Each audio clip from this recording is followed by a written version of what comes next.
En cette année 2021, le pape nous invite, comme chaque année, à vivre une réunion entre jeunes autour d'un thème cette année qu'il nous a donné, qui est « Lève-toi car je t'établis témoin des choses que tu as vues », une phrase que l'on trouve dans les Actes au chapitre 26. À travers toute la Suisse, chez soi, sur leur canapé, mais aussi comme nous ici dans des petits groupes, les jeunes vont se réunir pour réfléchir ensemble à cette phrase. Je dis national parce qu'effectivement, on aurait dû être tous ensemble à Berne, mais le fait est, et c'est peut-être le plus beau, c'est que les JMJ n'auront jamais été aussi proches de chez nous parce qu'on doit se réunir de manière virtuelle. On est en direct dans 17 secondes, on est prêt, on se réjouit, ça doit fonctionner parce que ça fonctionne toujours bien avec ce système. Ah, regardez, on est du bon côté.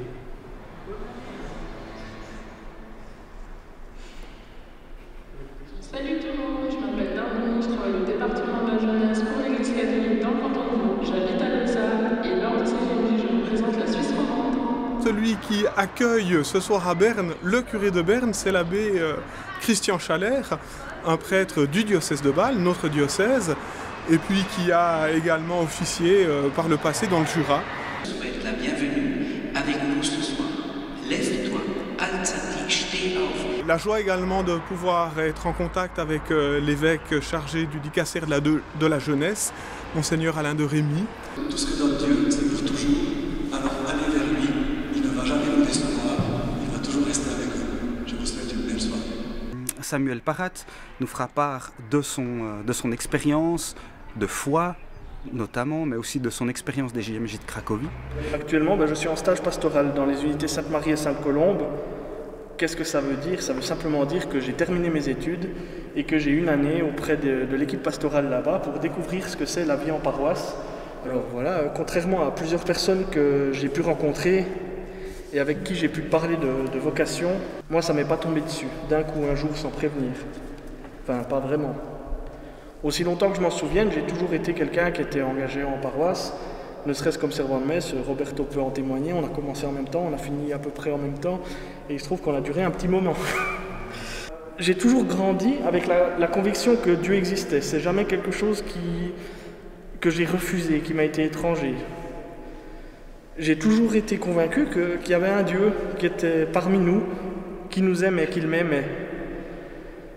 La foi qui m'anime était bien sûr, quand j'étais plus petit, une foi très enfantine, que j'ai découverte en priant le soir avec ma maman, avec mes grands-parents.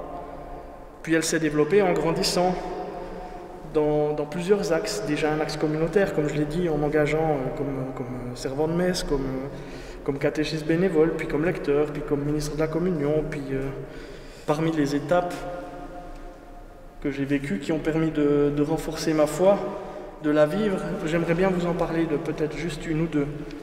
Tout d'abord, les JMJ à Cracovie.